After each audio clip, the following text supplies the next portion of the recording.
This morning, an ROV, or remote operated vehicle, from the vessel Horizon Arctic discovered the tail cone of the Titan submersible approximately 1,600 feet from the bow of the Titanic on the seafloor. The ROV subsequently found additional debris. In consultation with experts from within the Unified Command, the debris is consistent with the catastrophic loss of the pressure chamber. Upon this determination, we immediately notified the families.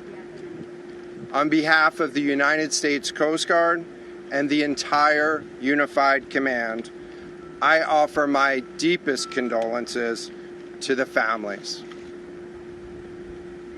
I can only imagine what this has been like for them, and I hope that this discovery provides some solace during this difficult time.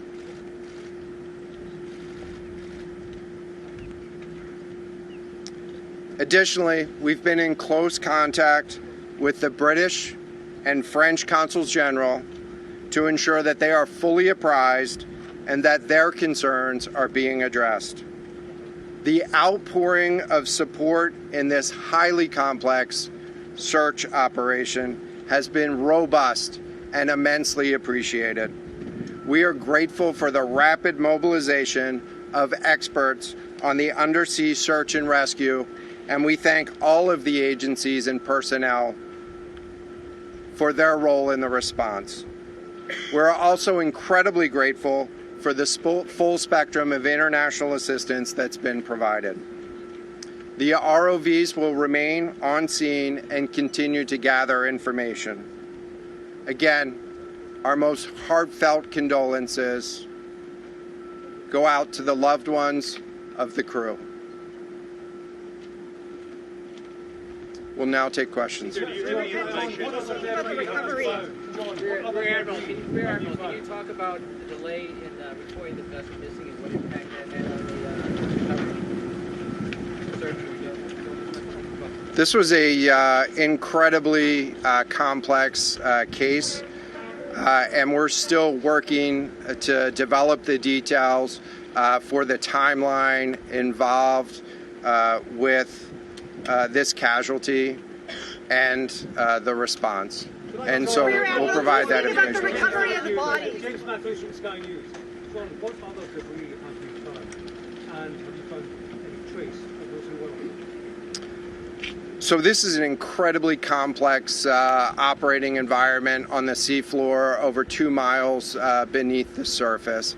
And so the remote operating vehicle has been searching, and it is highly capable. And we've been able to classify parts of the pressure chamber for the Titan submersible. Let me refer to one of my undersea experts here, Mr. Paul Hankin, to talk about the nature of some of the debris.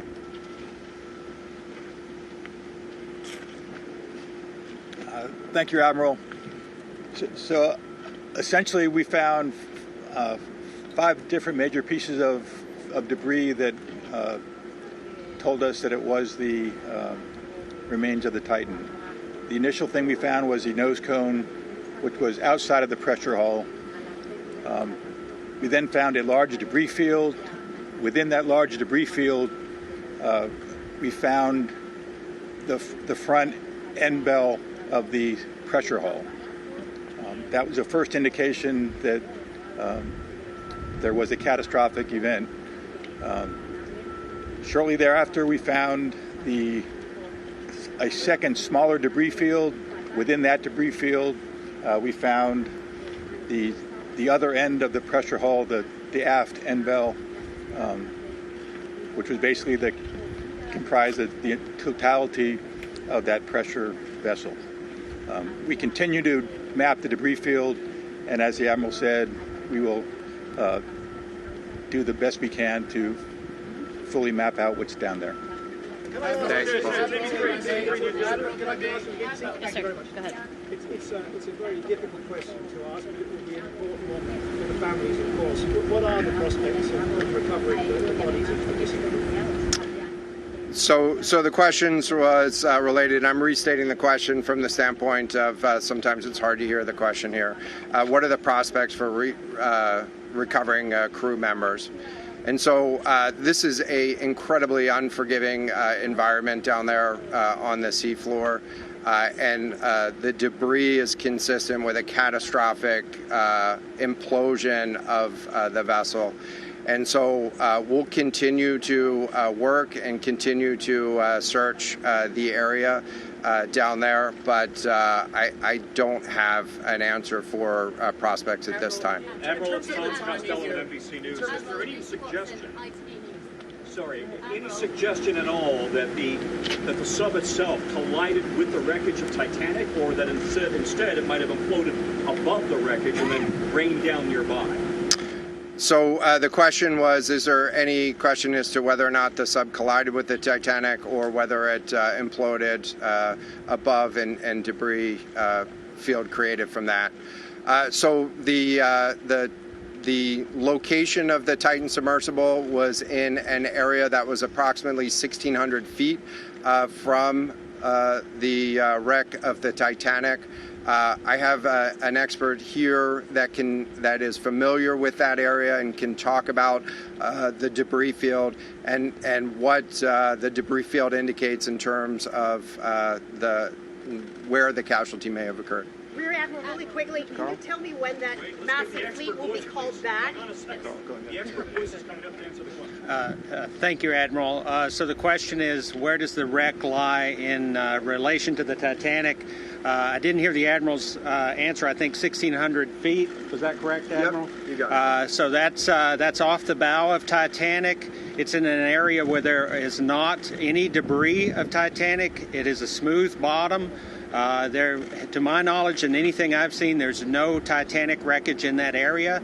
And again, 200 plus meters from the bow, and consistent with the location of last communication for an implosion in the water column. And the size of the debris field is consistent with that implosion in the water column.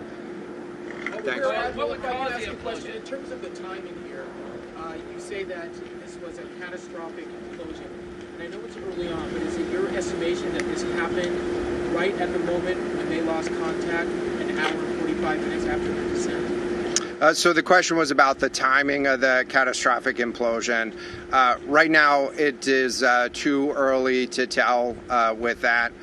We know that as we've been prosecuting this search over the course of the last 72 hours and beyond, that we've had sonar buoys in the water nearly continuously and have not detected any catastrophic events when those sonar buoys have been in the water.